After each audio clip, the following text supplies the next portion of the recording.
Hello everybody, welcome to the channel. My name is JGOD. In today's video, we're going to talk about how you can get 7 attachments on a few different weapons within Modern Warfare. You're going to see a little bit of the MP5 gameplay, but you can get this for about 6 or 7 weapons, and then there's other options you can go depending on the other combinations if you want to include overkill. And what I'm talking about is how you can use your secondary to give you additional ammo, and how utilizing the specialist bonus will give you a few other perks that aren't mentioned within its description. If you do enjoy today's video, let me know by hitting that like button. Goal on today's video is 750 likes, so if you can help me out with that, I'd be very appreciative. And if you're brand new to the channel, looking to find your way back, at some point during the video, remember to make sure you do subscribe with notifications on. So let's go ahead and get into a little bit of the gameplay of me playing solo Hardpoint, and that's what we're gonna see right here.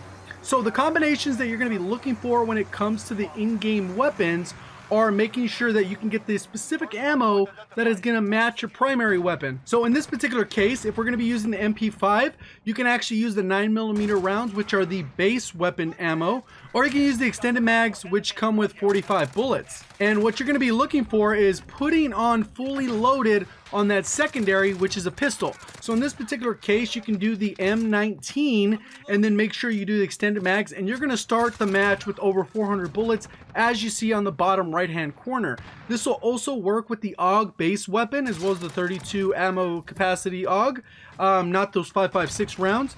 Then you can also do this with the M4 if you use the conversion kit, as well as the Uzi with the base ammo and the extended mags, but not that new magazine because it has a little bit of different ammo. If we're looking at the striker, you could do the exact same thing if you want to do this with the pistol, so it's not going to require you to have 2 primaries. This one you can use the X16 or the 1911, and that'll give you the boosted ammo for either the basic ammunition or the extended mags, but not those hollow point rounds. That just won't count. So in a couple other creative combinations you can use with this, you can do the exact same thing with 2 different primaries if you want them both to have that 5.56, or another combination of individual attachments. So pretty much the attachments you're looking at in today's video is I have the monolithic integrated suppressor, I have the Merc foregrip, I have the 45 round mags, so that's 3, stippled grip, and then I have the collapsible stock. For the secondary, I have the pistol with the fully loaded perk, or the weapon perk, so I start off with full ammo. I don't have to worry about that at the start of the match. And then as I get the specialist perk, it's also going to be able to max out, give me all the perks that are within the game, but it also gets you lightweight, which doesn't even exist in the game unless you're using dead silence. So one of the bonuses with using dead silence is that as soon as you activate it, you're going to be able to move around the map about 10% faster. You're going to be able to get that buff, but you're obviously not going to be stealthy without the dead silence activated. But you will get that lightweight activated, and it is for the entire duration that you have the specialist bonus activated. So on top of that, with the weapon perks that you will get on top of this that's not listed, is you will get sleight of hand. I went through, tested for focus, how long you can hold your breath, sleight of hand, like other attachments that could potentially be at recon, see if you got that extra range, flinch resistance. I was checking all kinds of stuff, and it turns out that you do get sleight of hand, and you also get lightweight, which isn't even in the game. So those are a couple of things I wanted to point out. This is gonna be a little bit of gameplay showing off of that, and I'm gonna talk a little bit, and this kind of continues a little bit on my series for pretty much the rest of the video. I'm gonna do a gameplay breakdown on why I think Specialist is good within the 6v6 playlist. Obviously this is a 10v10 map or a 6v6 map, but in general, I think within the 6v6 map playlist, streaks aren't as good, so Specialist is a good way to go. So right now, Specialist bonus is activated. Now I'm able to run around the map. I'm going to be able to get restock, all those perks that are in the game, quick fix, so if I get kills, I'm going to be able to regenerate health immediately after that gunfight, especially with all the different buffs to the perks. So right now, I'm posted up, only one in the objective, my teammates pushing in, I see a lot of them, I throw that C4, take the guy out, and then I'm going to work my way around here and try and pick off a couple people, since they should all be looking at the hill. I come back through, looks like my teammates are doing that work, and then now I'm going to push up to see if I can help out the teammate. Pre-aiming in that corner, pre-firing as they come through. My teammates look like he's holding that down pretty good. My teammates have maneuvered around. Now I'm going to start working around to the other side of the map, because then that'll allow us to anchor where the next objective is. So right there, a little bit of a tight gunfight. Get out of there, I back off, get out of there, and then I'm able to rotate to the next spot.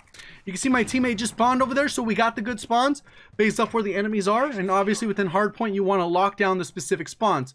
I'm locking down this area because I expect people to push through this building or around this outside edge. See one teammate's in there. I heard the door open, come through, take him out, take out the next. I heard another, saw him, and then I wasn't able to snap on quick enough. He was just able to melt me with whatever gun he was using. But you can see we're able to hold the hard point, regain the lead in that time, and while I was in that corner, I was able to take out a couple that were likely to rush down and take over the map.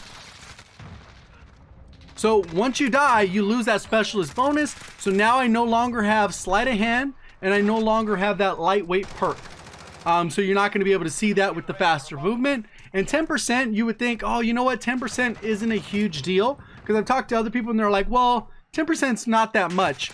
The difference between 10% is the difference between using an LMG and an SMG. For the most part, the difference between those is about 10%. So imagine stacking that on top of a faster weapon like an SMG, so you're getting that pistol mobility, or you're using a rifle and then maybe you're getting that SMG mobility. So it's a huge bump up, especially when you factor in that you're going to have sleight of hand. So you're going to be feeling like you're moving faster. You're going to be regenerating health faster because you're getting into those gunfights. There is a lot going on. They're going to be able to combine a lot of things and actually feel a lot stronger. Obviously, it's not as good as it's been in the past in previous Modern Warfares, but it is what it is. So it looks like we've already started to lose the lead. This is one of those matches where it's kind of like you have to carry your team, which inevitably tends to happen. Streaks can be good on this match because like where you would have overhead cover for a lot of these objectives. Only a couple of them are more a little bit indoors, so you don't, you kind of could be blocked by cover a little bit. But for the most part, they're out in the open, and that's why this might be a better map to actually run streaks on. But I want to kind of show off the mobility from being able to run from one objective to the next. So I'm going for a little bit of a longer flank. You can see my teammates are nowhere near the objective. They have no concern with the objective. And I'm just trying to push my way up so I can get in position and maybe take out a couple people and provide a pinch. During this time, it looks like my teammates are starting to creep up. I'm expecting enemies to spawn to the left. So I kind of see that guy. I didn't want to give away my position yet. I come through. I'm able to clean up this first one. I did see a guy on the right.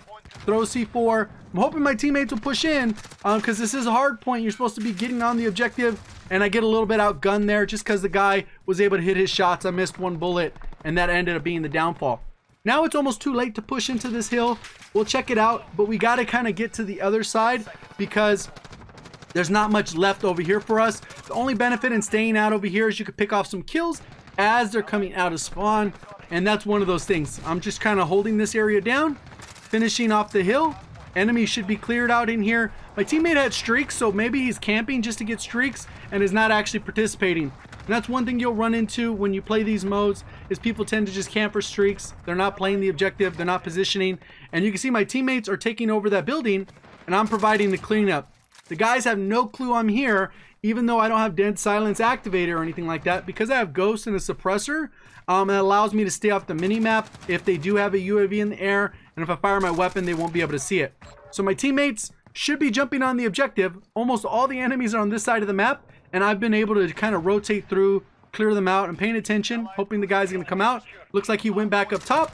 I take him out. They have no clue where I'm at. I cycle back through, and on this entire time, nobody's jumped on the hill. And so you're going to see that I end up having to take it upon myself to jump on the hill. And I'm going to have to be able to carry this one for the win, which sometimes sucks, but it's just part of Hardpoint. So I take both of those guys out. I'm on my specialist bonus, so I should be in a pretty good spot here. And then now I got to worry about rotating. I was thinking I was doing a good job there, but obviously what ends up happening is sometimes you have to be the only objective player, or people won't do it. We had that a little bit earlier on the match where somebody was sitting on the hill and it cycled through and it doesn't look like a lot of teammates have come up on it. So I'm pushing up. I'm not sure exactly where the guy is. I'm peeking, checking all the different corners, being extra vigilant. You can see that they're pinching, so the guy has to be in the same spot. As I come through, there's like 5 of them there. I back off, and then you can see we got all the kills, and then now I need to worry about rotating. So what you're going to end up seeing me do is I'm going to work my way back around the map.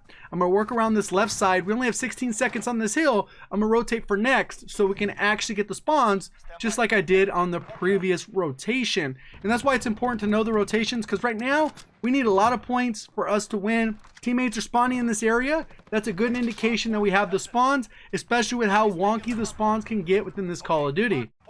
So we were able to clear it up, come through the objective. The nice part about having this particular bonus of the extra ammo perk is that you don't have to worry about running the field upgrade to throw down your ammo, and that'll allow you to actually make sure that you can get your dead silence that much quicker. So I'm pushing forward, trying to sit in the same position I was in earlier and just lock down this area to kind of prevent enemies from creeping in. My teammates died on the objective. Enemies were able to get streaks. I'm coming through. I don't see this guy up top after I take this guy out, and he ended up being on top of the building. Again, we're not in the best position to hold that objective, so I'm hurrying to get back over there as quick as possible. Since the rotation is about to happen, I got to kind of rotate back to mid-map because the objective is going to start back over. So that's all I'm doing is rotating over here. I'm expecting to be a little bit behind the enemies that come through, take him out. I peek again, see if anyone's there, and I'm just paying attention to this area. Most of the enemies, in my opinion, should be coming from that other side of the map or the side through this side door.